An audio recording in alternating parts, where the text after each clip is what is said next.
Sorveteria oferece recompensa de R$ 1.000 para quem tiver informações sobre ladrão. Guilherme Glória. O homem chegou aqui no domingo se passando por cliente. Aproveitou que não tinha ninguém e conseguiu roubar um tablet e também sumiram R$ 300 em dinheiro. Mas as câmeras de segurança conseguiram uma imagem bem nítida dele. Agora, a expectativa é de que o homem seja encontrado pela polícia. Polícia Civil prende autor de feminicídio no Itapuã, Maicon Leão. O suspeito de 27 anos, Vitória, já estava pronto para fugir do Distrito Federal. O crime aconteceu enquanto ele estava bebendo com a companheira, percebeu algumas mensagens no telefone dela e, revoltado, se transformou com uma faca, golpeou a vítima várias vezes. Ela chegou a abraçá-lo pedindo que não a matasse, mas ela acabou morrendo e ele fugindo. A gente traz mais detalhes dessa história absurda daqui a pouco. Hoje é terça-feira, dia 2 de agosto. O nosso jornal já está no ar. Uma sorveteria de Taguatinga está oferecendo uma recompensa de R$ 1.000 para quem tiver informações a respeito de um bandido que furtou um tablet de dentro da loja. Nós vamos entender melhor essa história com o repórter Guilherme Glória. Guilherme, boa tarde. Qual o motivo dessa recompensa, hein? Isso chamou a atenção, né? Boa tarde.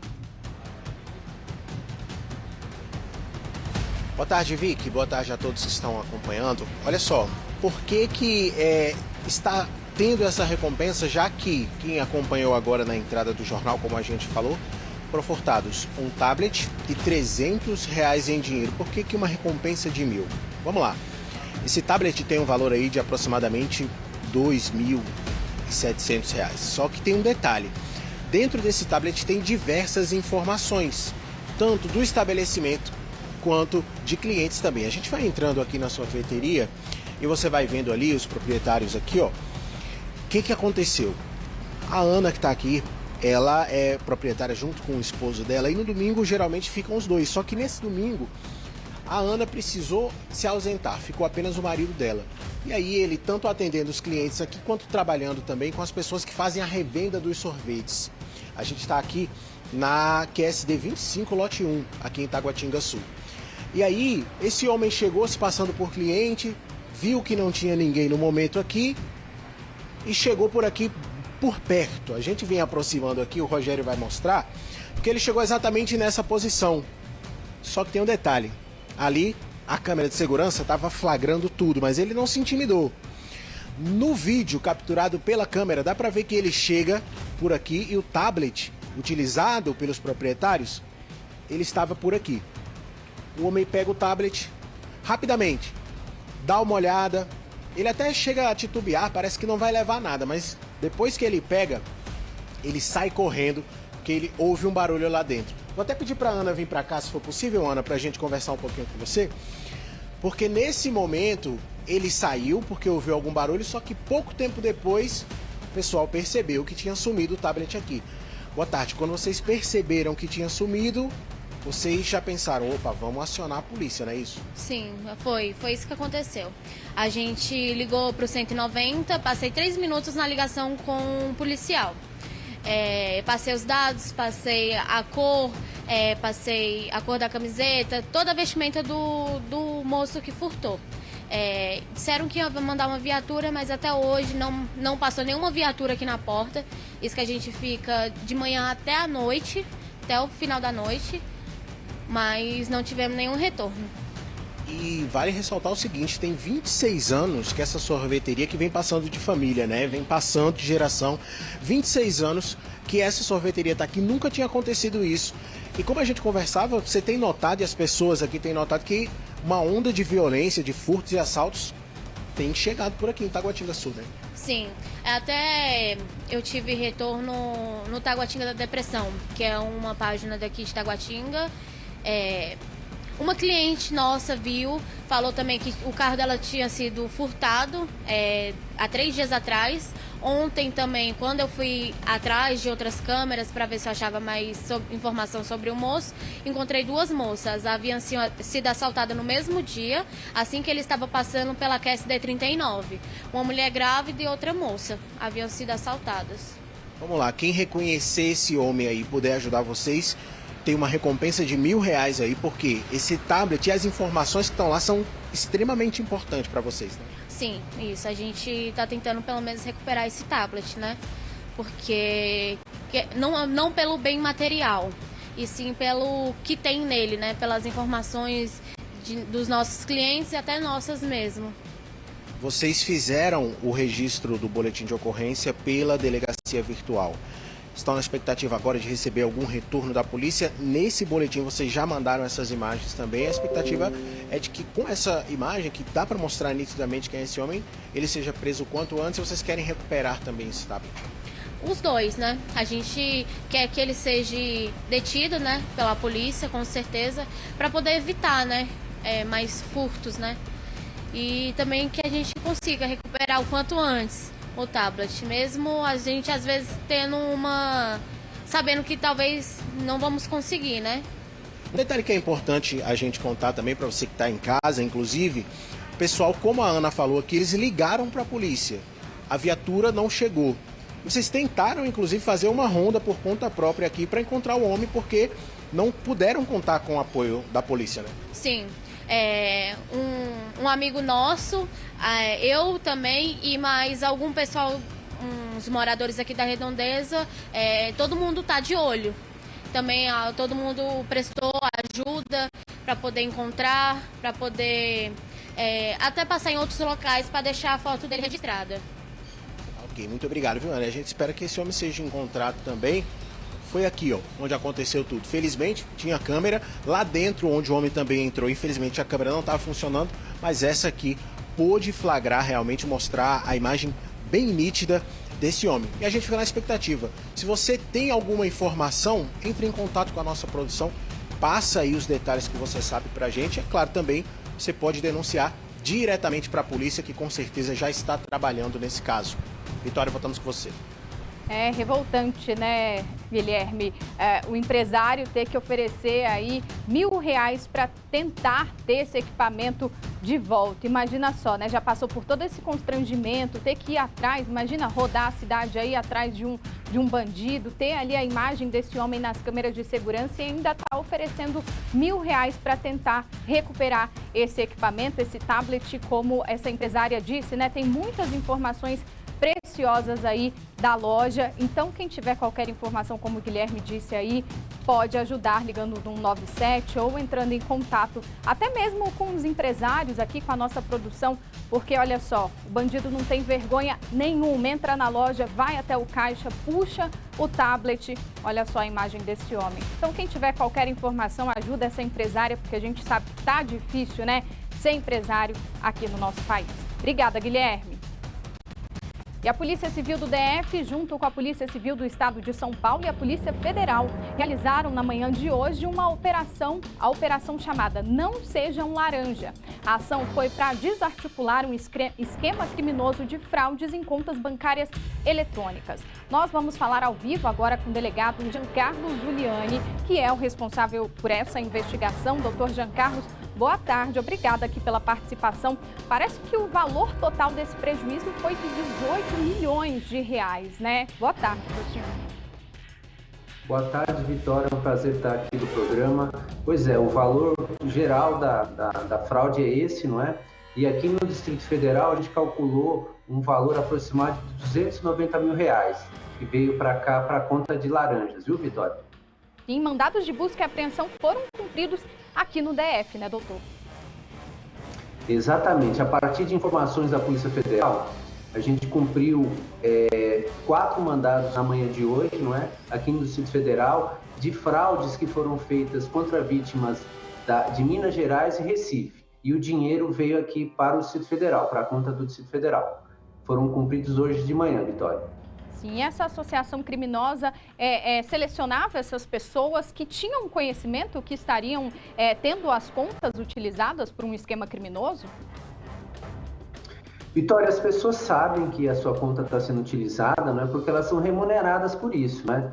E elas percebem, pelo próprio extrato da conta, que uma quantidade muito grande de dinheiro, uma quantidade que não é comum para aquela pessoa movimentar, passa por elas. Então, elas têm ciência disso, não é? Elas recebem por isso, mas depois elas percebem que isso é um péssimo negócio, né? Porque quando você empresta a sua conta num esquema desse, a primeira pessoa que vai ser procurada pela polícia é o dono da conta.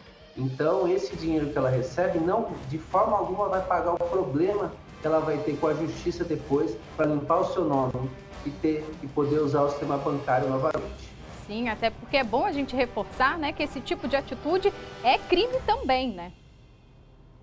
Com certeza, Vitória. A pessoa que empresta a conta sabendo que está participando de um esquema de fraude bancária, ela vai responder uma pena de 4 a 8 anos. Então, é um alerta que a polícia faz. Se você tem sua conta, use ela de forma responsável. Emprestar a conta para os outros não vai ter problema. E não adianta depois falar para a polícia que não estava sabendo, porque a polícia vai investigar e, na grande maioria dos casos, as pessoas são remuneradas para emprestar essa conta. E esse empréstimo, né, acaba ajudando essas organizações criminosas que vêm aumentando, ganhando mais dinheiro com essas fraudes, né? Exatamente, Vitória. Sem o empréstimo da conta, fica muito difícil para o criminoso fazer o furto, né? A subtração na conta da vítima, porque ele tira o dinheiro da conta da vítima e precisa passar para uma outra conta, para dessa segunda conta e ir sim para a conta do criminoso. Então, essa participação do laranja, ela é fundamental para que o crime possa se consumar, não é? Sem o laranja fica muito difícil, muito complicado para o criminoso fazer essa subtração da conta da vítima. E como esses criminosos agiam, doutor? Eles selecionavam esses laranjas, entravam em contas bancárias, né, de clientes de bancos e transferiam esse dinheiro? Como que era?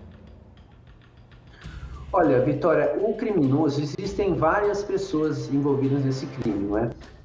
Existe a pessoa com conhecimento em informática, o chefe da quadrilha, o recrutador dos laranjas, não é? Mas, basicamente, o criminoso identifica uma forma de invadir a conta da pessoa e, num determinado dia que ele deixa marcado ali, ele vai fazer a invasão e, anteriormente, ele já combina com as pessoas que vão emprestar as contas. Então, está todo mundo combinado. No dia tal, às tantas horas, ele invade e já joga na conta do laranja, e da conta do laranja ou ele saca o dinheiro e devolve para o criminoso, ou o laranja deposita em outra conta apontada pelo criminoso. Então, o laranja realmente é muito importante aí para que o criminoso consiga ter acesso ao dinheiro, né? E como é um esquema online, né, em conta bancária digital, então eles praticavam esse crime em todo o país, né, doutor? Exatamente, Vitória. O que acontece? Geralmente o criminoso escolhe uma vítima de um estado e joga o dinheiro na conta de um laranja de outro estado, justamente para dificultar o serviço da polícia. Se ele fizer isso aqui no DF, por exemplo, ele furtar uma conta de uma vítima no DF, jogar o dinheiro aqui no DF, a polícia prende ele no mesmo dia, não é? Mas aí eles perceberam isso e eles estão fazendo essa estratégia, não é? No caso de hoje, não é? Vítimas de Pernambuco e vítimas de Minas Gerais, jogando dinheiro aqui no Distrito Federal, né, para dificultar o trabalho da polícia. Mas não adianta, Vitória, porque agora com esse novo sistema que a Polícia Federal criou, a gente toma conhecimento desse crime e vai atrás da pessoa da mesma forma. E é mais um motivo para ninguém emprestar sua conta para esse tipo de atividade criminosa. Fica aí o alerta, então, do doutor Jean Carlos. Muito obrigada, doutor, pela participação aqui no nosso jornal. Boa tarde para o senhor. Boa tarde. A Polícia Civil prendeu um homem de 27 anos que é suspeito de ter assassinado a companheira a facadas no Itapuã. O repórter Michael Leão tem mais informações sobre essa prisão. Michael, boa tarde. Parece que esse homem matou a companheira porque ela estava falando ao telefone com outro homem. Explica pra gente, por favor. Difícil de acreditar, né, Vitória? Boa tarde para você, para todo mundo ligado no SBT Brasília. Eles estavam bebendo, conversando e, de repente, esse companheiro percebeu no aparelho celular dela algumas mensagens com outro homem que ele deduziu que ali seria uma traição. E aí, acreditem, ele chegou a dizer isso para a polícia, que como um corretivo, ele pegou a faca e começou a golpear a companheira. Foram 4 facadas a priori e nesse momento, Vitória, no meio daquele desespero, daquela luta corporal, a vítima teria inclusive abraçado ele e pedido para parar. só que ele não parou e aí ela acabou morrendo, ele foi embora, disse para a polícia que não sabia que ela tinha morrido, que só deu o corretivo e foi embora. Quem vai explicar para a gente os detalhes dessa história absurda, que felizmente esse homem já está preso, é o delegado Ricardo Viana aqui da 6ª DP do Paranoá. Delegado, é uma história que assim impressiona até quem está na polícia já pela frieza e pela forma com que ele acha normal essa questão que ele ia dar um corretivo, não era para matar, ele ainda se sente no direito. Boa tarde. Boa tarde a todos, boa tarde, Vitória. Realmente foi um repugnante crime aqui na área do Itapuã. Nós tivemos ciência desse crime hediondo, as equipes se comoveram bastante, saíram em diligências ininterruptas com o intuito de capturar esse indivíduo que a gente considerou como foragido, haja vista que ele não estava sendo encontrado, e nós tivemos êxito na tarde de ontem de lograr prendê-lo no momento que ele foragia já do DF, estava pronto para se evadir, haja vista a bolsa toda arrumada com várias roupas no seu interior. Ele foi encaminhado a esta delegacia, onde confessou a prática criminosa, disse que, como você bem retratou, queria dar um corretivo na vítima e ela acabou morrendo. Esse indivíduo, ele é considerado por nós com alta periculosidade, conforme você narrou, ele mantinha um relacionamento extraconjugal e ao pegar uma mensagem que a vítima se comunicava com outro homem, ele simplesmente a matou de forma repugnante por um motivo fútil com várias facadas. Ele foi encaminhado a essa delegacia, onde foi preso em flagrante pelo crime de homicídio qualificado pelo feminicídio, podendo pegar uma pena aí que vai de 12 a 30 anos de reclusão. Delegado, a gente está vendo aí as imagens da Jaqueline, uma moça alegre, feliz. No meio daquela confusão toda, ela chegou a implorar para que ele não a matasse? Ele disse isso aqui no depoimento? Isso, ele contou os pormenores da ação criminosa com muita frieza e ele relatou isso. Falou que ficou cego no momento. Para ele, ela não tinha nem morrido, ele ficou sabendo da morte no outro dia de manhã. Quer dizer, talvez se ele providenciasse o socorro naquele momento ali, ela poderia até sair com vida, mas ele simplesmente abandonou o local e contou todos os pormenores. Ainda disse mais, que no ano de 2018, ele respondeu também por uma tentativa de homicídio, por ciúmes, quando ele era adolescente ainda, por um rapaz que estava tentando flertar com a sua namorada. Desse ato infracional, então, de quando ele era menor, ele atacou o rapaz que estava se envolvendo, se aproximando da pessoa que estava com ele? Isso. Ele contou, relatou esse fato. Realmente essa passagem existe. Ele cumpriu a medida de internação no sistema socioeducativo, foi colocado em liberdade e pouco tempo depois ele já está praticando o mesmo início. Nós acreditamos, ele vai passar por uma audiência de custódia que, pela garantia da ordem pública, ele não pode retornar ao nosso convívio social. Então, acho que o cárcere seria o melhor local para ele habitar nesse momento. A gente, claro, espera que ele fique. Vitória, tem um outro detalhe nessa história que chama bastante atenção.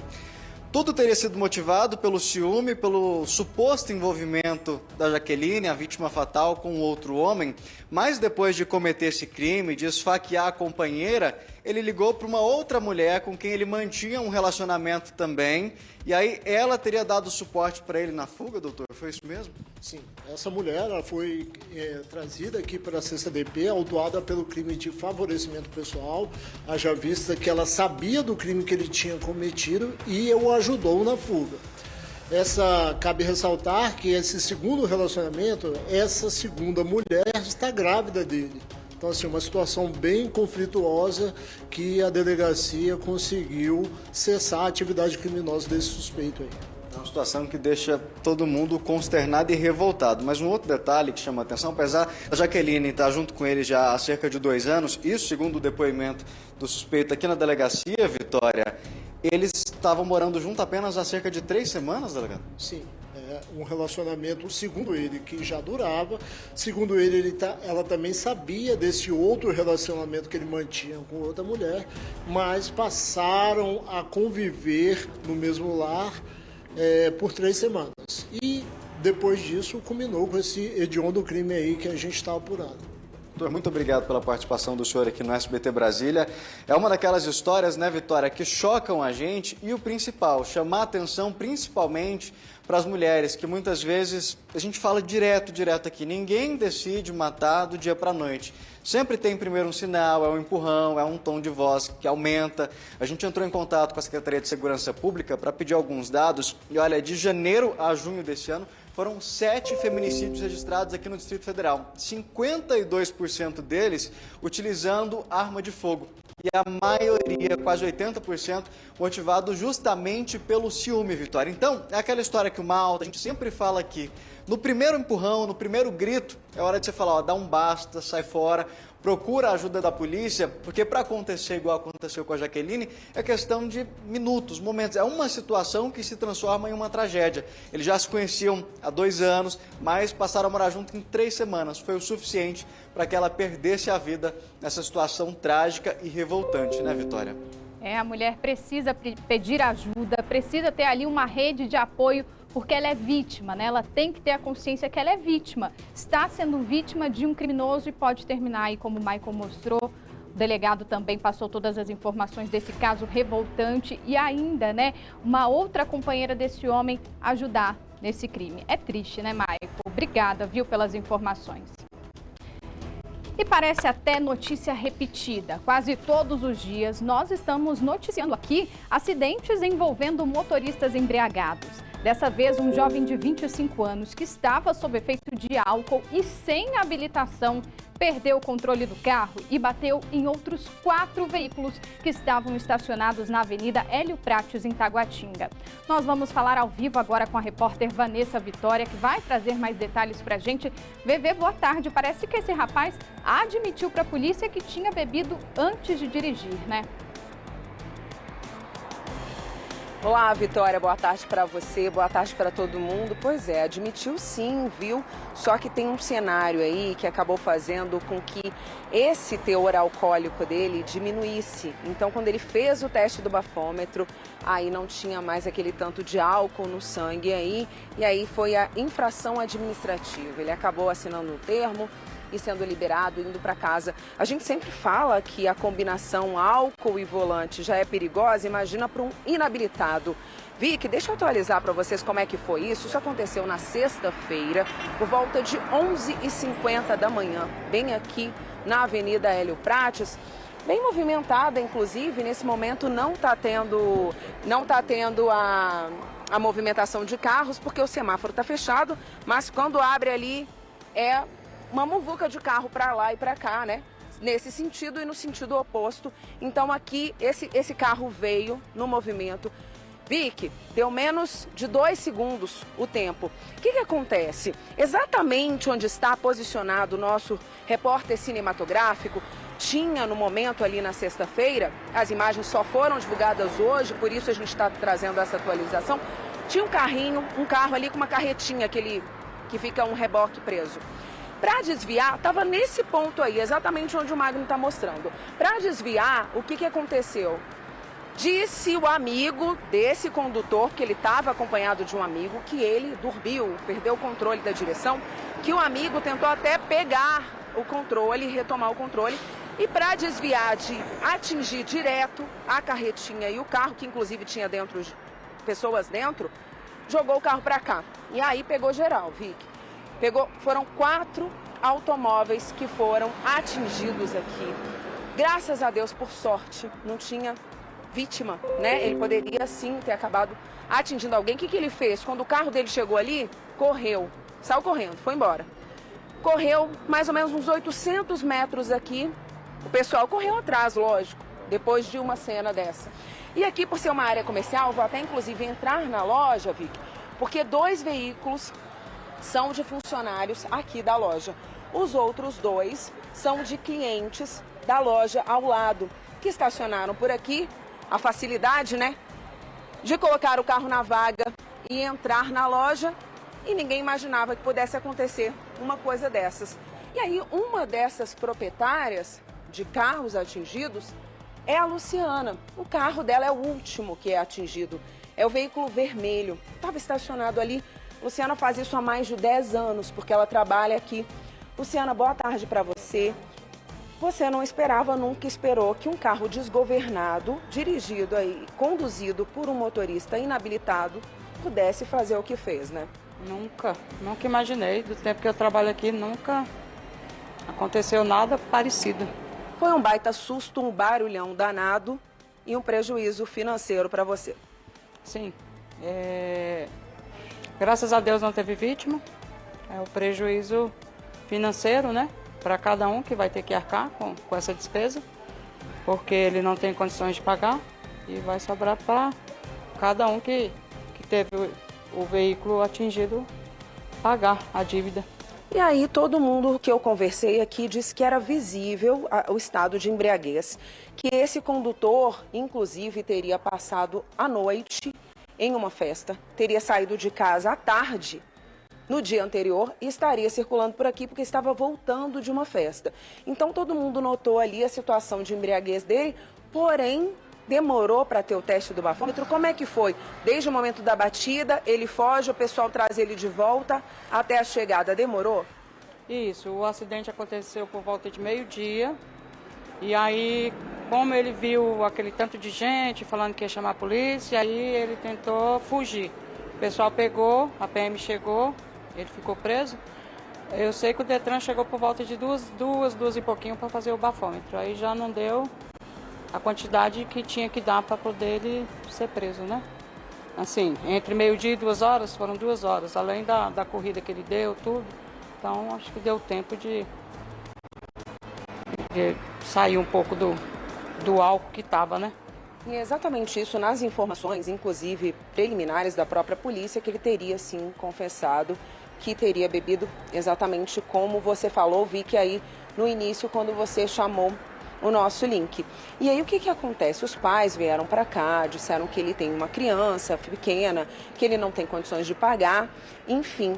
No caso da Luciana, ela tem seguro, vai ter que assumir uma franquia aí de R$ 3.700, vai ficar sem carro por pelo menos uns 30 dias. Mas outros motoristas que tinham estacionado aqui não têm e aí não sabem como é que vão fazer para pagar os prejuízos.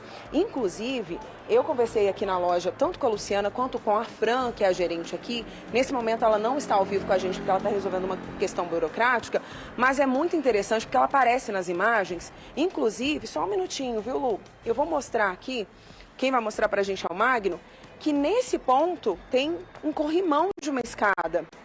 E ela, a Fran, estava exatamente aqui, ó, conversando com o contador da loja, que também teve o veículo atingido.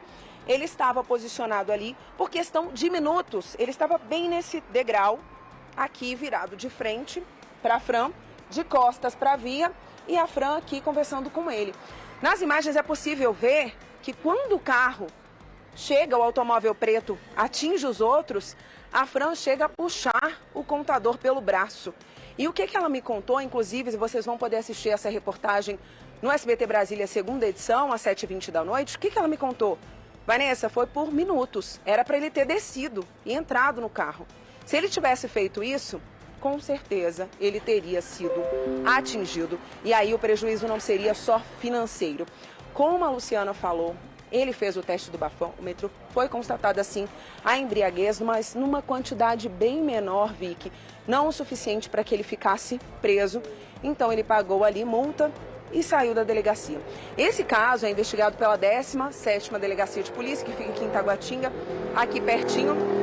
Vai ter continuidade, né, andamento para essas investigações, mas a gente sabe que como ele não tinha habilitação, a gente torce para que ele não esteja por aí dirigindo de novo, circulando, colocando a vida de outras pessoas em risco, e muito menos, né, se for realmente confirmado que esse rapaz, que diz que tem um filho pequeno, passou a noite, saiu à tarde. Até a Luciana, ela confirma essa informação pra gente. Eu vou voltar aqui para a loja, né, Luciana? A informação é que por volta de 5 da tarde, né, ele teria já saído conduzindo um veículo que não está em nome dele, seria um ágio que ele comprou de alguém, ou seja, o carro nem está no nome dele, está em nome de uma outra pessoa, Formosa, se não me engano, né? Isso, eu conversei com o pai dele, né, quem me falou foi o pai, que ele tinha saído de casa na quinta-feira, no dia anterior, 4 horas da tarde, e estava retornando aquele horário para casa.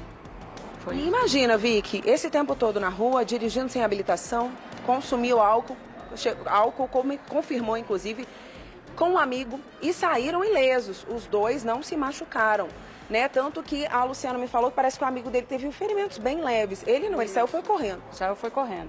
O amigo dele ficou mancando e teve um ferimento no braço. Mas não fugiu, ficou todo momento aí, ele que tentou fugir, eu acho que por conta, a gente chamou a polícia e tudo, ele ficou com medo e fugiu, né? Mas a informação que o pai dele me passou foi essa, que ele saiu no dia anterior, 4 horas da tarde, estava voltando aquele horário para casa.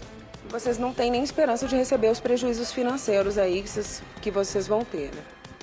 Não tem nem esperança. Assim, a mãe dele diz que ele não tem condições, não trabalha, mora de favor com ela, então ficou uma situação complicada para todo mundo, né? E a gente registrou a ocorrência, eu registrei, o rapaz da Montana, que foi o carro branco também, teve prejuízo, não tem seguro, registrou a ocorrência, teve na delegacia.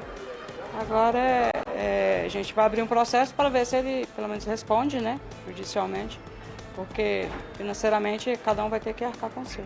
O carro dele ficou parado aí, né, porque ele fugiu a pé correndo os 800 metros daqui e depois o Detran levou o carro dele. O pessoal chegou da família a tirar algum pertence, talvez até na intenção aí de que não buscasse mais o veículo no pátio, né, já que ele seria levado, apreendido. O irmão dele foi o primeiro que chegou, né, e como o carro dele tinha muito som, o irmão dele começou a tirar as coisas, mas aí depois a polícia não deixou mexer mais. E aí o carro dele ficou até depois ele fazer o bafômetro, saiu acho que por volta de umas 3 horas, veio o guincho do Detran e guinchou. Luciana, como é que você fica agora na hora de sair aqui? Porque deve dar um traumazinho, né? Eu tava, por exemplo, de costas ali, eu já fiquei, ai meu Deus, dá um trauma. Tem mais atenção na hora de sair para pegar o seu veículo, que ainda não deu para você dirigir o seu carro, mas o carro aqui da loja, como funcionária, você pode utilizar, bastante atenção ali para sair. Agora eu estou estacionando lá atrás. Quando eu chego, eu já estou deixando lá, porque eu estou com medo realmente de deixar na frente. Né? Tem outros carros de funcionário nosso que não tinha seguro nem nada, né? E graças a Deus, no meu tinha o seguro. Então, pelo menos isso aí dá para a gente recuperar um pouco do prejuízo, né? Não todo. Pelo menos a vida está garantida. Graças a Deus não teve vítima, não teve nada, está todo mundo bem. Muito obrigada por receber a gente aqui, pela sua entrevista. Então essa é a situação, Vicky. Segue a investigação, 17ª Delegacia de Polícia aí à frente desse caso, né? Para ver o que vai acontecer mesmo com esse rapaz com relação à parte criminal da coisa. A gente já sabe o andamento que teve, parou por aí, foi liberado. Com relação aos proprietários dos veículos, estão com prejuízo, até querem acionar a justiça pedindo apoio financeiro, mas sem muita esperança, diante da situação que já foi narrada pela própria família, de que esse rapaz não teria condições.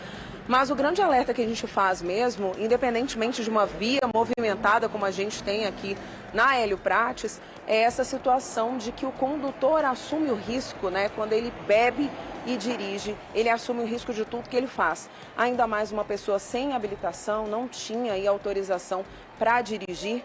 E aí a nossa torcida, Vicky, é para que ele realmente tenha uma lição, né? Uma lição pelo menos moral, já que ele não matou ninguém, mas ele poderia ter feito isso diante da inconsequência dos atos dele. Então a nossa torcida é essa, que ele se conscientize, né? Um homem de 25 anos, que é pai, que se conscientize, então, não pela vida dele, mas pelo menos pela vida do filho, porque a vida das pessoas que estavam aqui realmente foram colocadas em risco.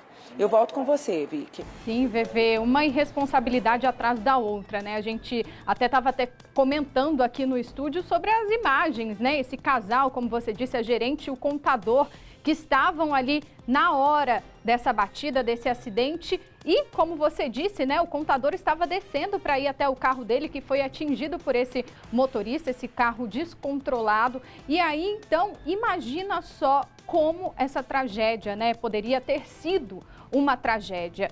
Graças a Deus foi um prejuízo material, muitos vão ficar no prejuízo, na verdade todos, porque a família desse jovem, né, de 25 anos, com filho pequeno, a família dele já disse que ele não tem condições de pagar, arcar com todo esse prejuízo que ele causou. Então, que responsabilidade, sem habilitação, ingerindo bebida alcoólica, né, passou a madrugada fora de casa e aí, olha o resultado dessa irresponsabilidade.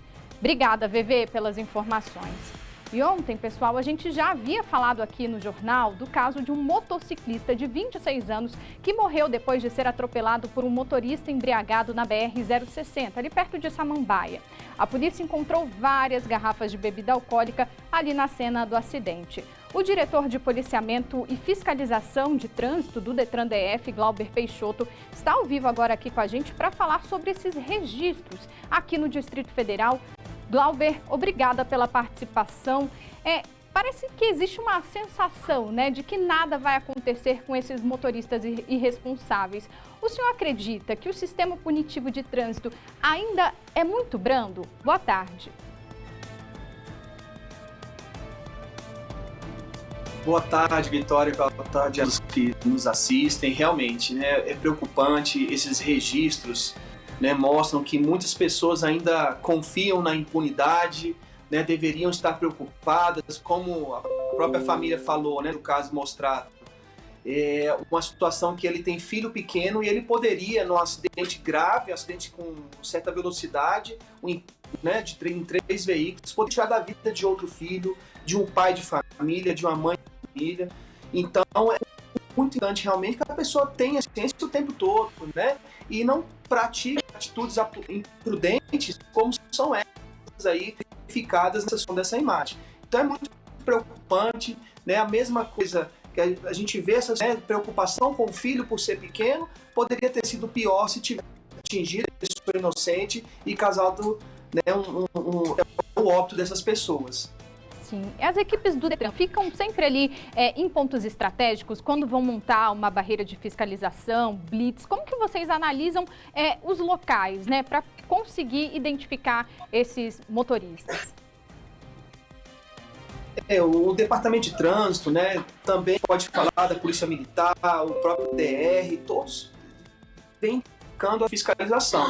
E essas ações, elas são intensificadas também através do mapeamento dos locais onde nós temos a maior quantidade, né, de consumo de bebida alcoólica e, por consequência, pessoas pegando na direção, seja em shows, seja em grandes eventos ou então bares e restaurantes. Essa situação é um pouco atípica, né, desse que colidiu com o quadro, por ter sido de manhã. As equipes estão presentes, observando através de mapeamento pessoas que estejam ali em atitudes que possam trazer suspeita de que estejam embriagados, né? Então, realmente, é uma intensificação, né, uma observação. Essas vias que foram mostradas são vias onde o Departamento de Trânsito e os demais órgãos estão sempre presentes, justamente para evitar que esses condutores possam praticar essas atitudes e provocar acidentes graves, não só com eles, mas com outros usuários.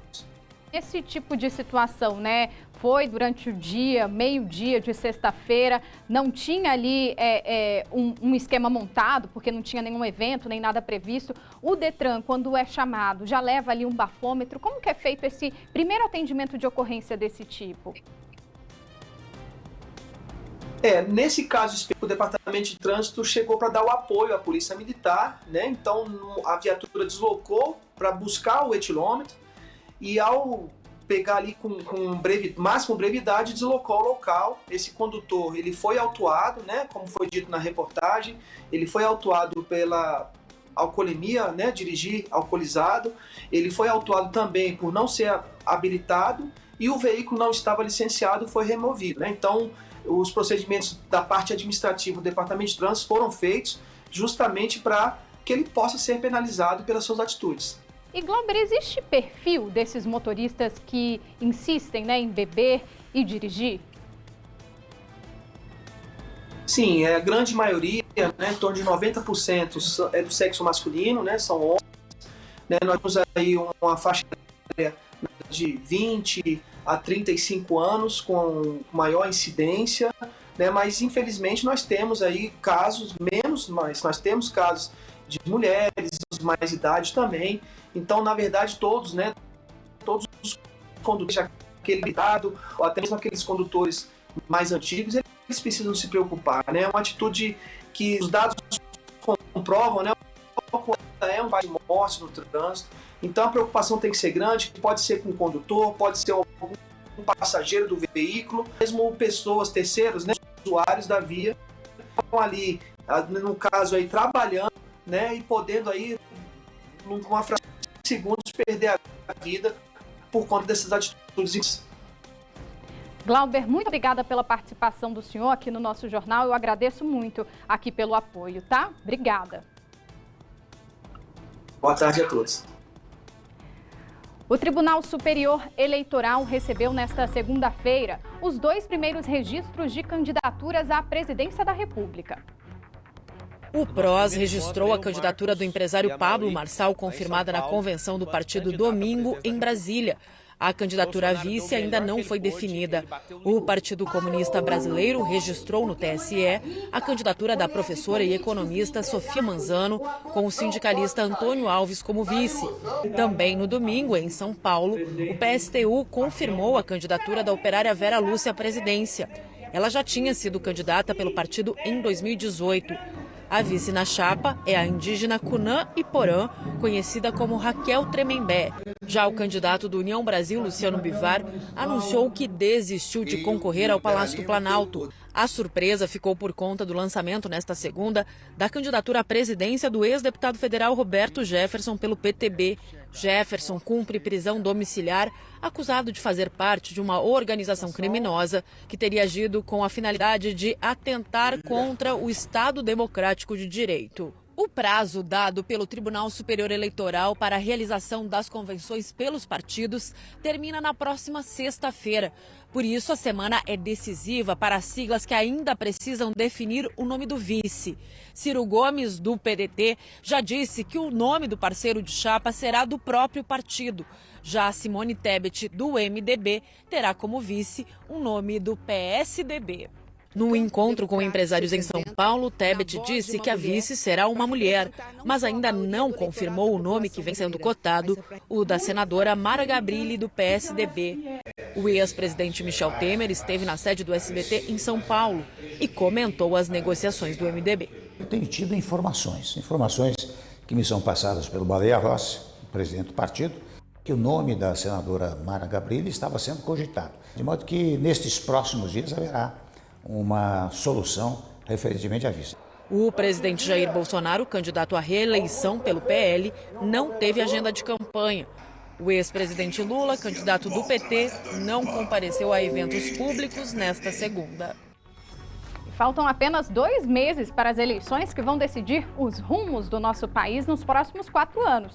Agora, em agosto, é dada a largada para as campanhas políticas, os debates, toda aquela movimentação que a gente conhece bem, né? Sobre o assunto, nós vamos conversar agora com o assessor de comunicação do Tribunal Regional Eleitoral do DF, Fernando Veloso. Obrigada, Fernando, pela participação. Conta pra gente como tem sido a preparação do TRE nessa reta final. Existe todo um calendário, né, que precisa ser seguido. Escolha de mesários, pessoas que vão dar apoio nos locais de votação. É uma mega estrutura, né? Boa tarde. Muito boa tarde, um prazer estar aqui falando para a audiência do SBT. Exatamente, nós estamos também nessa contagem regressiva.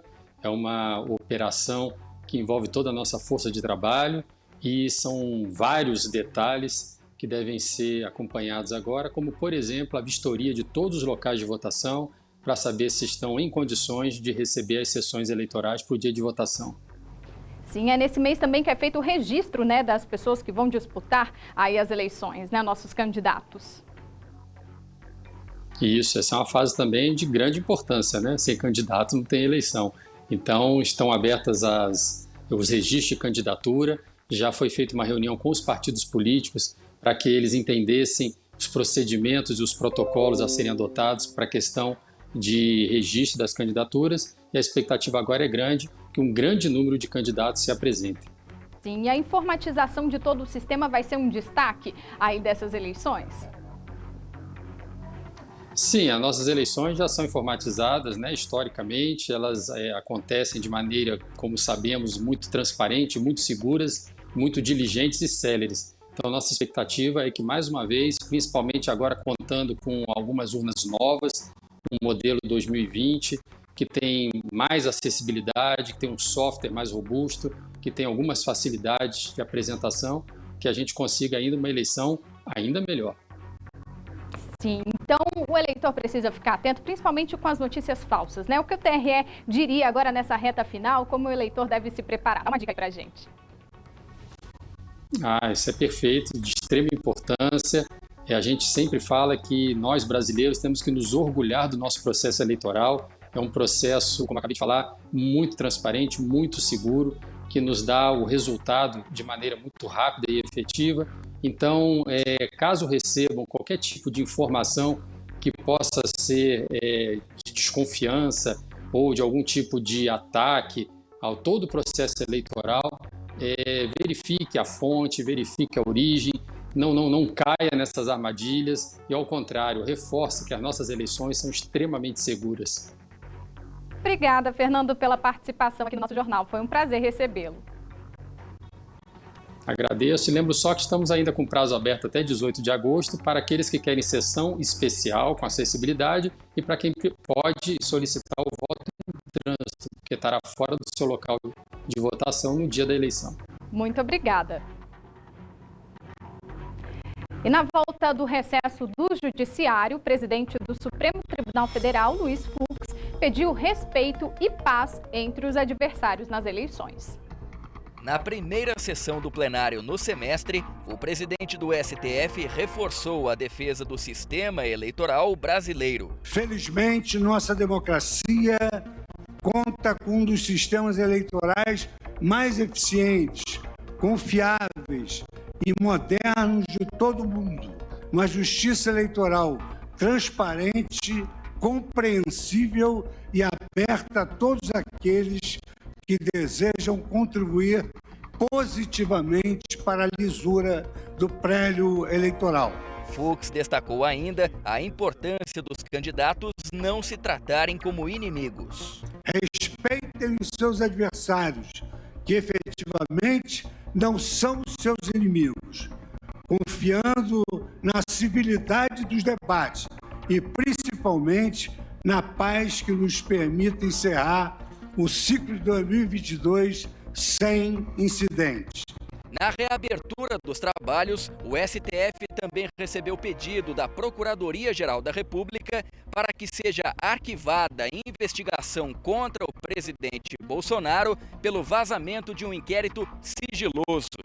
O pedido é referente à divulgação de laudos da Polícia Federal que tratavam de um suposto ataque ao sistema de votação em 2018. No documento, a vice-procuradora Lindora Araújo diz que o ministro Alexandre de Moraes violou o sistema acusatório quando determinou novas medidas na apuração do caso. Ela também negou que a atuação do procurador-geral Augusto Aras tenha sido irregular ao pedir o encerramento da investigação.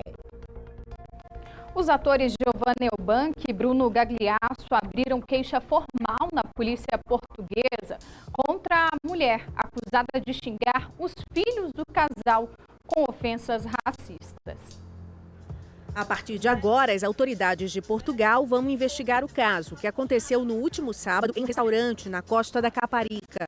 A portuguesa de 57 anos foi flagrada xingando os filhos dos atores e um grupo de turistas angolanos, mandando que voltassem para o Brasil e para a África. O ator Bruno Gagliasso acionou a polícia, enquanto a esposa dele, Giovanna Eubank, reagiu às ofensas. A mulher chegou a ser detida, mas foi liberada logo depois. Ela pode pegar até 5 anos de prisão. Tudo depende de como a justiça portuguesa vai enquadrar o caso. O restaurante disse que repudia absolutamente o episódio de racismo. O presidente de Portugal, Marcelo Rebelo de Sousa, afirmou que qualquer comportamento racista e xenófobo é condenável, intolerável e deve ser devidamente punido. Nesta segunda-feira, Giovanna Eubank usou as redes sociais para agradecer pelo apoio que tem recebido e escreveu: "Queremos lembrar que famílias pretas gritam todos os dias diante destes crimes e de violências verbais ou físicas. E muitas vezes silenciam porque sabem que seu grito não é ouvido." E foi publicado no Diário Oficial o decreto que regulamenta a proibição de sacolas plásticas no Distrito Federal. O DF Legal vai ser o órgão responsável pelo controle, fiscalização e aplicação das penalidades. Mas as multas só serão aplicadas a partir do dia 1º de março de 2023. Djalma já saiu de casa com a sacola retornável. Eu já uso ela há 2 anos, até por questão mesmo de ambiental. você vê que tem um acúmulo muito grande de plásticos na natureza. E é exatamente com a proposta de tornar Brasília mais sustentável que uma lei proíbe o uso de sacolas descartáveis em todo o comércio do DF. Agora, somente as biodegradáveis e biocompostáveis podem ser utilizadas. Elas se decompõem com mais facilidade no meio ambiente em relação às que possuem produtos químicos, como polietileno. Segundo um estudo da UNB, a sacola de polietileno pode levar de 50 a 100 anos para se decompor. Já a biodegradável, 3 meses. A exceção nos supermercados é para os hortifrutis. Nesse caso, os saquinhos plásticos ainda são descartáveis. Espero que valha para todos os mercados, né? Que isso faça a diferença. No caso das nossas sacolinhas, 51% dela é de resina de cana-de-açúcar. Ou seja, é benéfica para o comércio, é benéfica para o consumidor, mas principalmente para o meio ambiente. Os comércios devem estimular o uso das sacolas retornáveis. É o que esta loja de roupas já faz desde 2020. Os clientes recebem a mercadoria nessas bolsas, que podem ser devolvidas em qualquer filial da empresa. Isso tem sido um trabalho constante de conscientização, de adesão, mas que tem sido muito satisfatório porque as pessoas têm nos auxiliado muito a comprar essa ideia. Um novo projeto de lei, que deve ser votado nesta terça-feira, defende que esse ainda não é o melhor momento para a norma entrar em vigor. E há ainda outra proposta. O comerciante que não cumprir a lei só deve ser punido a partir de março do ano que vem. Mas, enquanto isso, quem quer abolir de vez o uso de sacolas nem se importa em levar as compras do jeito que der. Quando pego os saquinhos, realmente jogam aí no lago, no rio, no mar. Então, é óbvio que o melhor é que se você não tem saquinho, você leva no colo. Ontem nós mostramos aqui o caso de uma idosa de 69 anos que morreu depois que o apartamento onde ela morava pegou fogo. Hoje o repórter Guilherme Glória vai contar pra gente mais detalhes sobre essa tragédia. Guilherme, boa tarde. Você tá aí com um bombeiro que ajudou a socorrer essa mulher, né? Conta pra gente. Isso mesmo, Vitória. Boa tarde mais uma vez. Daqui a pouco a gente vai conversar, inclusive, com o Márcio, que é o bombeiro que ajudou aqui. E vocês vão ver que o trabalho foi muito duro, viu? É notório quando a gente olha para ele, como é que ele ficou. Infelizmente, essa senhora não resistiu, apesar dos esforços dos bombeiros e também de moradores, pessoas que trabalham aqui por perto. Foi exatamente nesse edifício aí, ó, que vocês estão vendo agora nas imagens do Rogério. Só que o prédio exatamente, o edifício exatamente onde foi, ele fica na parte de trás. Então não dá pra gente mostrar ele agora para você conseguir ver na imagem, mas foi nesse edifício aí. O que aconteceu? Quando as pessoas começaram a perceber as chamas aqui, muita gente já achou que tinha alguma coisa estranha. Aquela fumaça preta, na verdade, né? Eles começaram a se preocupar. O Anderson, que está aqui do meu lado, ele trabalha num salão aqui perto. E o Anderson foi uma das pessoas que correu para lá, porque você sabia que uma das clientes do salão, Anderson, ela morava aí, poderia estar passando por alguma dificuldade. Como é que foi esse momento? Conta pra gente. Quando a gente já viu a fumaça, a gente já percebeu que era algum incêndio, né? Então a gente já correu, o Márcio Diego já estava aqui perto da gente, já correu para a porta e já começamos a gritar o pessoal que era incêndio, entendeu? Aí assim que a porta abriu, a gente já corremos lá para cima, né? Aí ao caminho a gente já estava falando pro pessoal para descer, né? Batendo na porta para descer. O Diogo já foi logo, olhando para qual era o apartamento, né? E assim que chegou lá, a fumaça já estava saindo pela porta. Então ele já deu um chute na porta, entendeu? Aí já estiquei a mangueira para ele, né? Ele já pegou a mangueira, já entrou. Inclusive a perna dele machucou, na hora que deu um chute, entrou com a perna entrou e a porta parece que abriu, cortou a perna dele. Aí já puxamos a mangueira, já entrou lá para dentro, ele já começou a apagar o fogo, porque já estava bem alto, a fumaça estava horrível. É para vocês mesmo que passaram menos tempo lá, mas é claro, vocês passaram esse tempo correndo, ofegantes, vocês inalaram muita fumaça, né? A fumaça estava muito forte, e não dava para enxergar nada. Eu liguei o celular, mas para ver se ele abria a janela, para ver se conseguiu, mas ele sumiu lá para dentro. Eu fiquei até preocupado com ele, porque ele não voltava e a gente preocupado com ele, e a fumaça estava muito forte mesmo. entendeu? E a gente percebeu que ela estava realmente lá dentro mesmo, que infelizmente ela não deu. Anderson, parabéns pela coragem. E infelizmente, como a gente já acabou de relatar, essa mulher ela não resistiu. O que aconteceu com ela? Essa idosa de 69 anos foi levada para o Hospital Regional de Taguatinga. Chegando lá, pouco tempo depois, ela teve uma parada cardiorrespiratória, não resistiu aos ferimentos. E aí terminou vindo a falecer. Mas o trabalho para salvar a vida dela foi, assim, a gente pode dizer que maravilhoso, porque as pessoas se dedicaram mesmo e se sacrificaram. Agora sim a gente vai conversar com o Márcio Diogo. Você vê que até aqui atrás está a viatura do Corpo de Bombeiros, ele veio hoje aqui só para conversar com a gente. Tá mancando, porque como o Anderson já contou, teve um machucado no pé. Também aqui a proteção no pescoço, mas como a gente conversava, né, faz parte do trabalho de vocês. Faz parte da profissão, Guilherme. Infelizmente, quando a gente encontra uma situação dessa, o sentimento de bombeiro, ela é uma voz que ela é muito mais alta. Você estava de folga no dia, inclusive? Estava de folga, eu estava voltando para casa, quando eu estava entrando essa rua, vi muita fumaça, uma fumaça preta, que não é normal. E aí já parei o veículo e comecei a gritar. Os moradores também começaram a gritar e, por sorte, uma criança veio e abriu. Quando ela abriu a porta, eu, o Anderson, subimos, começamos a procurar onde estava. O primeiro andar já estava topado de fumaça, havia muita fumaça, a visibilidade já estava ruim, então começamos a evacuar e procurar onde estava o foco do incêndio. Infelizmente não era no primeiro, fomos para o segundo e lá no último apartamento a gente conseguiu achar o foco. Graças a Deus, mais ou menos 20 pessoas conseguiram sair. Algumas pessoas relataram que estavam dormindo, que acordaram com os nossos chamados, né? Ou seja, se não fosse talvez essa intervenção aí, a gente poderia ter um número de vítimas muito maior, porque as pessoas acham às vezes que apenas as chamas, apenas a pessoa ter o corpo queimado é que pode levar ao óbito. Mas inalar fumaça é gravíssimo também. Sim, sim. É só a gente lembrar do incidente da Boate Kiss, porque o que matou não foi as chamas. A maioria das pessoas morreram por inalação de fumaça. O CO2 ele é altamente tóxico para o nosso organismo. Então é uma situação muito complicada.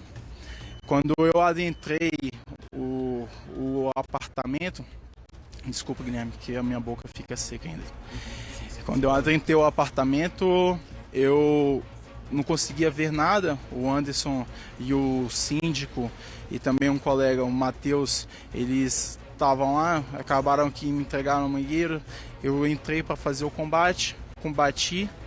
A porta do quarto estava topada de fogo. Quando eu arrebentei ela, acabei que eu tive algumas queimaduras de primeiro grau. Mas eu consegui acessá-la, mas eu não conseguia tirá-la de dentro, porque eu já estava muito tonto.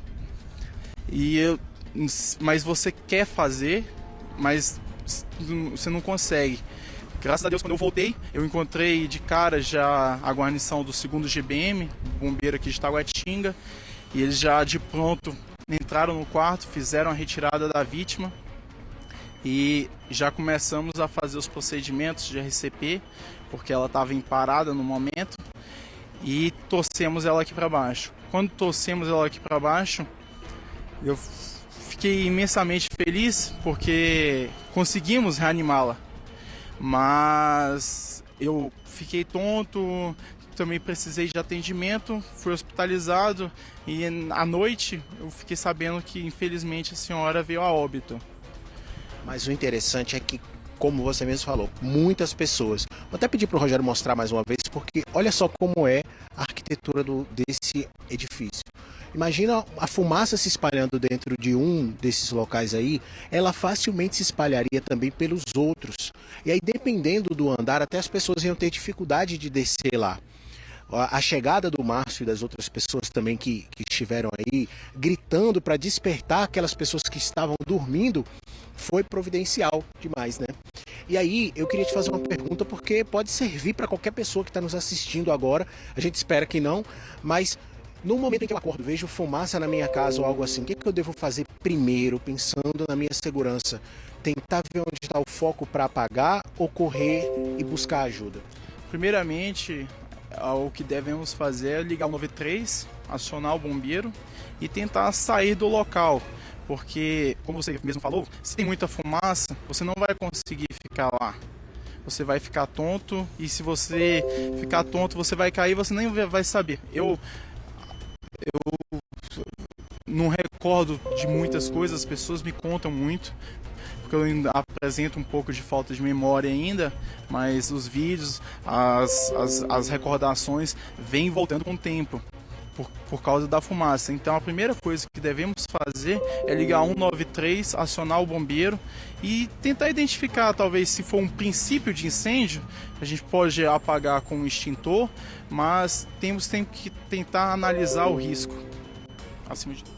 Márcio, parabéns de coração, parabéns a você. Eu acho que a gente deve também a todos os bombeiros, porque a gente sabe que o trabalho que esse pessoal faz é muito importante. E aí vale também das pessoas, né, que mesmo sem ter a preparação, foram lá, tentaram fazer sua parte, ajudando aí nesse momento de incêndio. É como a gente falou. Gente, vocês não têm ideia de como é que tá o Márcio aqui, porque ele faz o mínimo movimento, tá dolorido, tá com falta de ar, como algumas vezes falando aqui, mas felizmente a gente pode dizer que vidas foram salvas também, porque muitas pessoas conseguiram sair graças a essa ação aí. E aí foi bom a gente ter esses detalhes também dos cuidados a tomar quando a gente percebe que tem fumaça no ambiente. Vitória. Sim, e ele mostra pra gente, né, que o militar não tá ali na função só quando está em serviço, né? Ele de folga parou, viu aquela fumaça, chamou a atenção dele, viu que tinha algo estranho, percebeu e foi ajudar, arriscando a própria vida, né, para ajudar outras pessoas. Então, eu agradeço, Guilherme, pela sua participação, pela entrevista com esse bombeiro que salvou, como você disse, outras vidas, né? Infelizmente, a idosa não resistiu, mas ele evitou que fosse um dano aí muito maior. Parabéns pelo trabalho do bombeiro. Obrigada, Guilherme. As inscrições para o ProUni, programa Universidade para Todos, começaram nesta segunda-feira e vão até o dia 4 de agosto em todo o Brasil. O acesso ao site do Ministério da Educação foi logo no primeiro dia das inscrições. Alisson, de 18 anos, quer cursar Direito e já garantiu seu lugar no programa. Integral, parcial, dependendo também do valor que fique, eu vou estar cursando. Sempre foi meu sonho, desde os meus 15 anos de idade eu já sonhava em fazer esse curso. A novidade é que nesta seleção os candidatos vão poder participar com as notas das duas últimas edições do Exame Nacional do Ensino Médio, 2021 e 2020. A mudança foi feita por uma medida provisória. Até então, só valia a nota da edição imediatamente anterior. Para concorrer a uma vaga, o candidato precisa ter uma média de 450 pontos no Enem, além de não ter zerado a redação. Se pré-selecionado, é necessário comprovar a renda informada na inscrição. Consegue bolsa integral quem tem renda familiar mensal de até um salário mínimo e meio por pessoa. Já para o desconto de 50%, renda de até 3 salários mínimos por integrante da família. No primeiro semestre, o ProUni concedeu mais de 270 mil bolsas em todo o país. Mas este mestre em educação questiona. Aqueles estudantes que fazem parte, que estudaram o ensino médio em escolas particulares, mesmo sendo pagantes, podem participar. O que, de certa forma, não é justo em função que a finalidade, a origem do ProUni é garantir que pessoas de baixa renda tenham acesso. A primeira chamada sai em 8 de agosto, a segunda em 22 do mesmo mês. Quem ficar para a lista de espera só no início de setembro. Se precisar, Alisson vai tentar todas. Desistir não é uma opção para mim, entendeu? Eu vou estar correndo atrás desse sonho. Vamos falar de saúde agora, porque a Secretaria de Saúde confirmou o primeiro diagnóstico de varíola dos macacos em mulher aqui no DF. O número de casos subiu para 38. Outros 97 pacientes suspeitos estão sendo monitorados. As regiões com maior número de ocorrências são Plano Piloto, Guará e Águas Claras. Ontem, o Ministério da Saúde emitiu uma nota técnica com novas recomendações para grávidas e mulheres que acabaram de dar à luz. Todas vão ter prioridade nas filas de testes para o diagnóstico da doença. Sobre esse assunto, nós vamos conversar agora com o virologista Bergman Ribeiro. Obrigada, doutor, pela participação. A orientação para essas mulheres é que usem máscara e só mantenham relações sexuais com parceiros que usem camisinha. Isso porque o contato sexual é um dos principais meios de transmissão? Boa tarde. Boa tarde. Não é só o contato sexual, né? Qualquer contato pele a pele pode transmitir esse vírus. O contato sexual está sendo falado agora porque a maioria dos casos acontecem em homens que fazem sexo com homens. Mas a varíola dos macacos pode transmitir por contato pele a pele, por gotículas, você pegando utensílios que a pessoa está infectada, está usando. Então não é só sexualmente transmissível, ela pode ser transmitida pelo ar e pelo contato íntimo de uma pessoa com outra pessoa. Sim. E as grávidas, elas são um grupo vulnerável porque muda muito os hormônios quando uma mulher engravida. E esses hormônios têm efeito, a pessoa fica mais suscetível a infecções. Então, ela está gerando uma nova pessoa dentro dela, então grávida é muito suscetível a infecções, por isso que tem que tomar muito cuidado. Além de crianças e pessoas idosas, que também são mais suscetíveis à infecção por diferentes vírus, não só esse vírus da monkeypox. Outros vírus também, outras doenças podem também causar mais efeito em crianças e pessoas mais idosas. E grávidas também. Sim, no caso de grávida, inclusive, não pode tomar a vacina, né, contra a varíola. Sim. Sim, porque o sistema imunológico dela está mais sensível. Então, a vacina da varíola, a antiga, era um vírus vivo. Então, pessoas que têm esse problema na resposta imunológica, quando você toma uma vacina de vírus vivo, esse vírus pode causar uma doença em você. Então, se você é uma pessoa que tem um sistema imunológico forte, essas vacinas podem ser utilizadas e não vai ter problema, porque ele é mais fraco, esse vírus. Só que existem outras vacinas mais novas, mais modernas, que não usam o vírus vivo. E são essas vacinas que estão em falta ainda. Não tem número suficiente para o mundo inteiro. Então, o Brasil está atrás de vacina, mas ainda vai demorar um tempo para a gente conseguir essas vacinas para serem aplicadas na população. Sim, doutor, os sintomas surgem depois de quanto tempo da infecção? Então, isso é bem variável, como todas as outras viroses, né? Então, é por volta de 5 a 21 dias, pode ser também até 4 semanas, mas por volta de 5 a 21 dias que aparecem os sintomas. Então, esses sintomas podem ser dor de cabeça, dor no corpo, febre, né, gânglios linfáticos inchados, né, ou a íngua, né, que popularmente a pessoa conhece como íngua, e aparecem as pústulas, né, que são aquelas vesículas, e a cada vesícula tem milhões de vírus. Então, quando você tem uma pústula, uma vesícula, é muito provável, né, que aquela vesícula, aquela pústula pode transmitir para outras pessoas. Então, por isso tem que se tomar cuidado e tem que ficar restringido. A pessoa não pode sair, não pode entrar em contato com outras pessoas, tem que ficar pelo menos mais 4 semanas até a doença passar. E como que tem sido o tratamento, né, dessas pessoas infectadas? Então, no Brasil ainda não tem esses medicamentos. Existem medicamentos que você toma que evita que o vírus replique, que ele vai entrar nas suas células e vai produzir mais vírus. Mas esses medicamentos, eles estão produzidos no exterior, o governo está comprando esses medicamentos, mas ainda não é disponível. Então, não existe um tratamento para essa virose. Então, é importante as pessoas lavarem as mãos, usarem máscaras e não saírem por aí, né? Como nós estamos acostumados com a Covid. Então, tem que manter tudo que foi feito durante a Covid até isso passar. Apesar de que esse vírus, ele provavelmente vai infectar milhares de pessoas no Brasil. Ele está espalhando muito rapidamente. Antigamente, esse vírus saiu da África e infectou outros países, mas a infecção foi contida. Agora ele está se espalhando rapidamente. Mais de 80 países, mais de 20 mil pessoas já infectadas. E o Brasil é um dos países que tem bastante infecção. E essa infecção provavelmente, infelizmente, vai aumentar. Então, por isso que as pessoas têm que se cuidar para que esse vírus não se espalhe mais do que já se espalhou. A gente veio aí nessa Covid, né? E aí, quando a gente fala de taxa de mortalidade, né?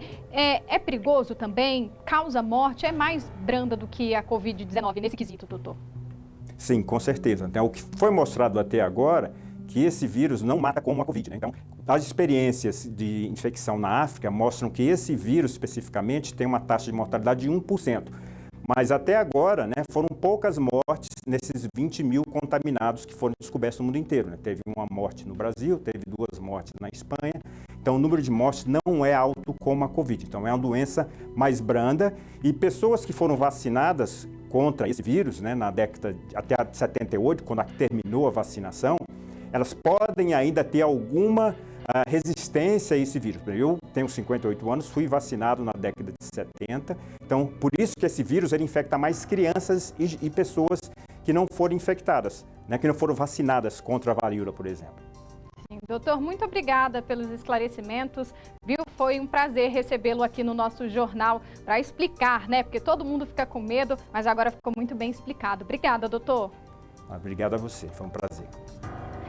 E ainda sobre esse assunto, o Brasil vai importar um antiviral para o tratamento de pacientes com varíola dos macacos. O prazo e a quantidade de doses estão sendo negociados pelo governo.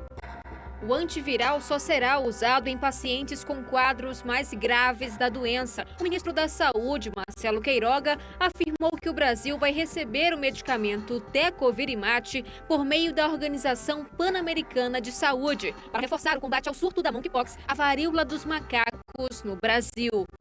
Serão cerca de 50 tratamentos, justamente para aqueles casos mais graves, aqueles casos que têm maior risco. Destacar que essa doença é uma doença de letalidade baixa.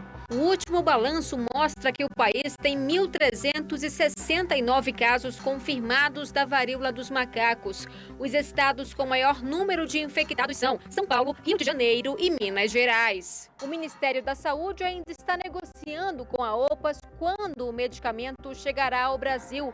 Um estudo recente publicado na revista científica britânica The Lancet mostra que o Tecovirimat pode amenizar os sintomas da varíola dos macacos e reduzir a duração do vírus no corpo, sem provocar efeitos colaterais.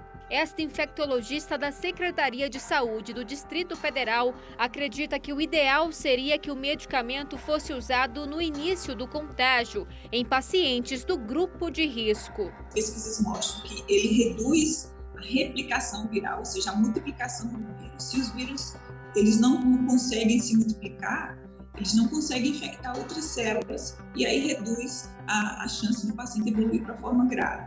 O Brasil espera receber também 50 mil doses da vacina contra a varíola dos macacos a partir de setembro. A partir de hoje, usuários de planos de saúde passam a ter cobertura para todas as sessões de fonoaudiologia, psicologia, terapia ocupacional e fisioterapia. As operadoras não podem mais impor limite ao cliente que tiver recomendação médica. Há 3 anos, Vinícius precisou fazer psicoterapia. O problema é que o convênio só cobria 18 sessões por ano para o menino de 8 anos. A gente teve que ver se a gente ia continuar com o tratamento ou não, né? Porém, quem ia ditar, então, o final do tratamento seria o plano de saúde, não o profissional adequado, né? Que era quem dizia pra gente que não terminou o tratamento, a gente teria que seguir.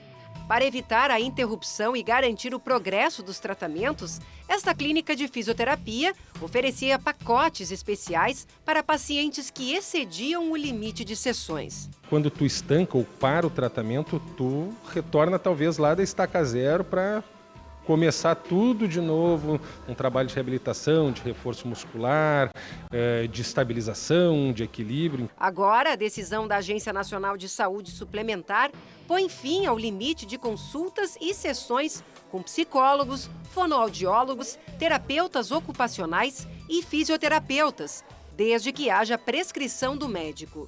A medida é válida para os usuários de planos que possuem cobertura ambulatorial e para o tratamento das doenças listadas pela Organização Mundial da Saúde. No dia 1º de julho, a ANS já havia tornado obrigatória a cobertura de qualquer técnica indicada para o tratamento de transtornos globais do desenvolvimento, como o autismo. Para quem tiver dificuldade em garantir as sessões, o Instituto Brasileiro de Defesa do Consumidor recomenda 2 caminhos. Um é pelo PROCON do seu estado ou município, e outro é pela própria ANS nos seus canais de atendimento, em que pode inclusive haver aplicação de multa. Eu vou precisar fazer um rápido intervalo, não sai daí que a gente volta já. Volta ao noticiário, a Polícia Civil prendeu o suspeito de ter assassinado uma travesti em Ceilândia. Isabela Ianca, de 20 anos, foi encontrada morta na madrugada do último sábado. Ela estava completamente nua e com vários ferimentos pelo corpo. Nós vamos falar ao vivo agora com a repórter Vanessa Vitória, que está neste momento na delegacia que investiga esse crime. VV, boa tarde mais uma vez. A polícia já sabe o que teria motivado esse assassinato? Olá, Vicky, boa tarde de novo para você, para todo mundo que nos acompanha. Pois é, uma situação trágica e muito triste. Inclusive, na porta da delegacia, eu encontrei a mãe dessa jovem. Estava chorando muito, se sentindo muito mal. Diz que ela era aí uma garota extrovertida, com muitos amigos, que gostava de festas como pessoas da idade dela, né? E que não esperava que isso acontecesse, inclusive falou que ela saiu, sim, para uma festa, deixou o celular em casa. A mãe, por volta de 5 horas da manhã, decidiu mandar uma mensagem para a filha para saber como ela estava e aí não teve respostas. Por isso, o celular, ela descobriu que o celular estava em casa e depois ela recebeu um contato da delegacia para que ela viesse para cá. E ela me disse o seguinte, que ela veio até achando que fosse alguma coisa, que a filha estivesse envolvida em uma briga, alguma confusão, mas não que a filha estivesse morta. E aí, com relação à sua pergunta, Vicky, se ele deu alguma desculpa, né, já que o preso está aqui na delegacia, o suspeito desse crime está aqui na DP, eu vou pedir para o próprio delegado que está à frente dessa investigação aí, que é o Dr. Tiago Boing, para atualizar para a gente, porque ele deu desculpa sim, Vicky. Ele não assumiu o crime falando aí que quis matar, não. Alegou legítima defesa, mas quem vai dar os detalhes é o Dr. Tiago. Doutor, boa tarde para você. Então, ele contou uma história, apareceu aqui, se entregou com medo, já que vocês estavam aí debruçados nessa investigação, né? Isso, exatamente. Os policiais aqui da delegacia, desde o dia do fato, dormiram aqui na delegacia em revezamento, colhendo imagens, indo atrás de testemunhas, fazendo contato com a equipe de perícia. Inclusive, ele fugiu de casa, estava rondando pelas ruas de Ceilândia, dormiu na rua. Então, ele já estava ali num ponto que não viu, que não tinha jeito de não ser preso, então tentou se apresentar aqui para fugir do flagrante, mas a gente, mesmo assim, realizou a prisão dele. Aqui na delegacia, ele alegou que estava em um bar bebendo ali nas proximidades dessa festa que houve aqui próximo à delegacia. Ficou até de madrugada até o bar fechar, segundo ele estava embriagado. E se sentou em um banco ali nas proximidades e ficou ouvindo a música da festa, que era um pouco mais acima. Ele alegou que olhou para o lado e achou uma jaqueta. Essa jaqueta estava abandonada e como ele estava com frio, resolveu vestir. Assim que ele vestiu, percebeu que tinha uma faca no bolso, uma faca pequena, e ficou ali com essa jaqueta e com essa faca. Mesmo assim, não se desfez da faca, né? Então, em seguida, ele fala que a menina se aproxima dele, pergunta se ele tem cocaína, ele diz que não, e se afasta dela um pouco, novamente ela volta, se aproxima e se oferece para praticar sexo oral nele. Ele fala que foi muito rude na resposta, xingou ela e se afastou, porém ela teria perseguido ele. Ele foi indo para casa e ela perseguindo ele, ameaçando, dizendo que ia chamar os traficantes para matar ele. Ele alega que se sentiu ameaçado, o fato dela estar do lado dele, sacou essa faquinha que, segundo ele teria achado, e deu 3 golpes no pescoço dela. Ela já caiu sem vida. Ele pegou a bolsa, mexeu na bolsa dela, segundo ele, para simular um latrocínio e depois foi embora. Delegado, as imagens não batem com essa história que ele contou, não, né? Os dois aparecem circulando juntos e tranquilamente. E, inclusive, tem um outro vídeo que mostra ele jogando a bolsa dela fora. Exatamente. A gente conseguiu uma câmera de segurança, que inclusive foi divulgada. Ela vai caminhando à frente, bem tranquilamente, e ele atrás. Então, não corrobora do fato dele estar sendo perseguido. Em razão disso, a gente suspeita que eles tenham realizado algum encontro. A gente vai bater ainda os horários exatos das 2 filmagens para ver quanto tempo que eles ficaram juntos. E ele está sendo preso por feminicídio e por impossibilidade de defesa da vítima, um feminicídio qualificado. Olha só, Vi, que a situação. Esse homem de 27 anos é casado, viu? A família veio aqui, compareceu na delegacia. E é uma coisa que eu fiquei até chocada falando isso para o doutor Tiago, porque realmente ele se ausentava aí, pelo visto, de casa, né? Pela madrugada, que foi quando aconteceu, e continuou sumido depois do crime, também se ausentando de casa. O que a esposa dele disse, doutor? Como é que fica a situação dessa família, considerando que ele também já tinha passagem, né? E qual era o crime que ele cometeu antes? Exatamente. No ano passado, ele foi preso na posse de armas de fogo, na residência dele, que ele estava morando lá no Itapuã. Segundo uma investigação de grilagem de terras, ele acabou sendo preso, pagou fiança e foi liberado. E aí, em relação à família, a gente esteve na residência, realmente conversamos com a mulher, ela foi muito colaborativa, disse que não sabia do fato. Ficou, inclusive, muito chateado em razão disso, ele parece que ele tem filhos, então acaba que afeta também essa família, essa tragédia, né? É algo muito triste, mas ela colaborou com a investigação e desde que a gente foi à residência, ele estava morando na rua, fugindo da gente, da polícia, evitando ser preso. Obrigada, viu, pela participação e pelo trabalho, delegado. É isso, Vicky, eu retorno com você aí, prisão feita, ele vai passar por audiência de custódia, né? E a expectativa é que ele siga preso diante das imagens que colocam ele junto com a vítima e também no momento, no local ali do crime. Não tem o momento exato, mas tem ele em toda a situação antes e depois dessa morte. Parecem até amigos pelas imagens, né, Vanessa? Obrigada, viu, pelas informações. E a polícia investiga as circunstâncias do assassinato da confeiteira Luana Deise, de 53 anos, que teve o corpo encontrado com as mãos amarradas dentro de casa em São Sebastião. A principal linha de investigação é latrocínio, roubo seguido de morte. O Centro Brasiliense de Defesa dos Direitos Humanos acredita em motivação homofóbica e, por isso, solicitou a transferência do inquérito para a delegacia especializada. 2 semanas antes de ser assassinada, a confeiteira Luana Deise, de 53 anos, enviou para a amiga Brêndula Costa um áudio dizendo que estava se recuperando de uma cirurgia que fez na mão. Oi, amiga, boa tarde. Amiga, eu já tô bem, graças a Deus, porque eu tava, sabe? Tô bem melhor, já tô em casa. Tô me recuperando, amiga. Logo eu vou aparecer pra gente conversar melhor, viu? Muito obrigado pela atenção. Fica com Deus. Um beijo, amor. Brêndula conta que a amiga tinha muitos planos para depois da cirurgia.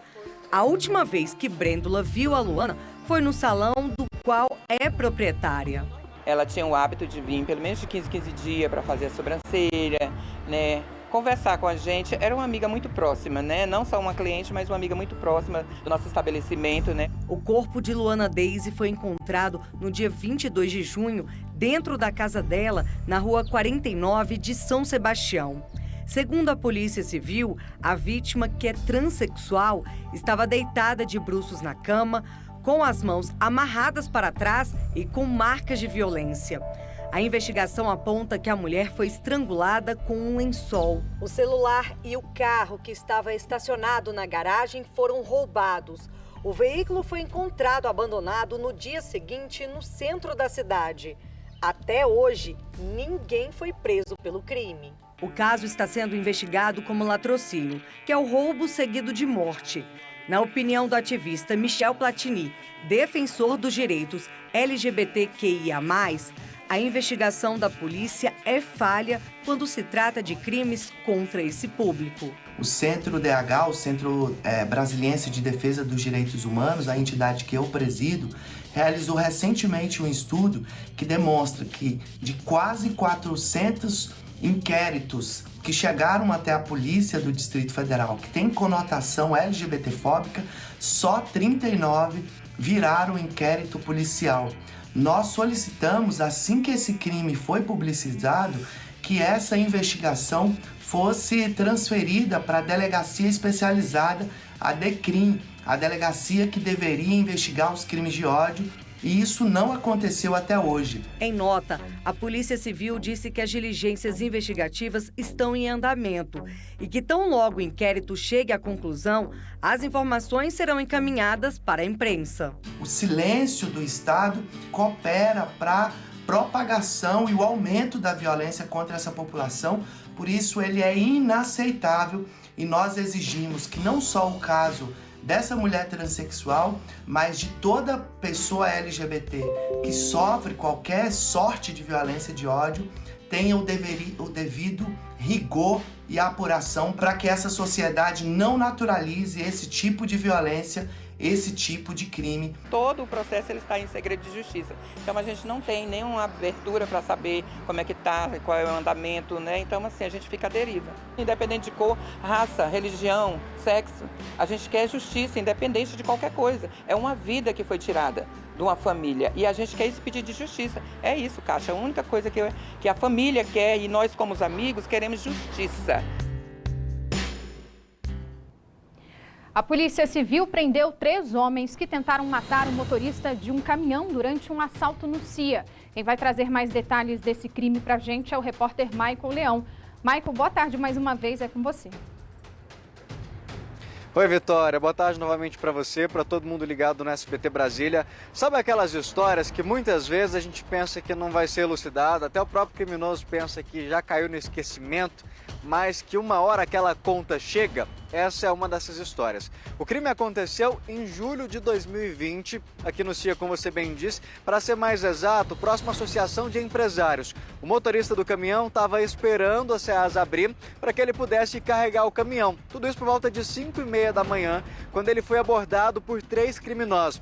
Eles conseguiram levar dele R$ 5.700, mas no meio daquela situação, o motorista teria reagido. E aí, um dos criminosos o atingiu com uma arma de fogo. Por sorte, o tiro acertou apenas de raspão a cabeça e o motorista não teve um ferimento grave. Daí então, esses criminosos fugiram, mas a polícia continuou investigando, Vitória. E agora, eles chegaram a 3 criminosos. Eles são de Águas Lindas de Goiás e teriam vindo aqui para o Distrito Federal, para o Plano Piloto, justamente para cometer esses crimes aqui. Eles já tinham passagens pela polícia justamente por roubo e aí naquele dia eles aproveitaram que o motorista estava do lado de fora do SEASA aguardando o horário para que ele pudesse ser um dos primeiros a carregar e acabou se tornando alvo desses criminosos. Passaram-se 2 anos e a polícia de olho, monitorando e conseguiu chegar e prender os 3. Vitória, eles já tinham inclusive sido denunciados e se tornaram réus. A gente vai ver o que o delegado Thiago Peralva tem de informações para a gente sobre esse caso. A Polícia Civil do Distrito Federal, por meio da 8ª DP, deu cumprimento a 3 mandados de prisão preventiva em face de 3 autores pelo crime de latrocínio tentado ocorrido em 20 de julho de 2020 no CIA, aqui no Distrito Federal. Durante a empreitada criminosa, esses criminosos abordaram um caminhoneiro que esperava o SEASA abrir quando subtraíram a quantia de R$ 5.700 em espécie. Durante a prática criminosa, houve reação da vítima e um dos criminosos efetuou um disparo de arma de fogo que atingiu de raspão a cabeça da vítima. Ficou evidenciado durante a investigação que um dos criminosos era um antigo prestador de serviço do SEASA. Os criminosos já possuíam passagens criminais pelo crime de roubo. Eles foram presos na cidade de Águas Lindas, local em que residiam. Agora eles estão à disposição do Poder Judiciário e aguardarão a instrução processual, já que foram denunciados e agora são réus na ação penal. Que absurdo, né? Obrigada, Michael, pelas informações. Enquanto a renda do brasileiro cai, o preço da cesta básica não para de subir. Uma pesquisa divulgada nesta segunda-feira mostra esse descompasso, que atinge principalmente os mais pobres, obrigados a diminuir o consumo de alimentos. Na hora de comprar comida... Um grande susto. Olha o tomate, olha a cebola, é um absurdo. Você pagar R$9 no leite é muito caro. Né? A gente estava acostumado a pagar 3. Um levantamento feito pela Fundação Getúlio Vargas em parceria com uma empresa de inteligência de mercado traduziu em números o que o consumidor tem enfrentado. No primeiro trimestre do ano, o brasileiro pagava em média R$ 652 na cesta básica de alimentos.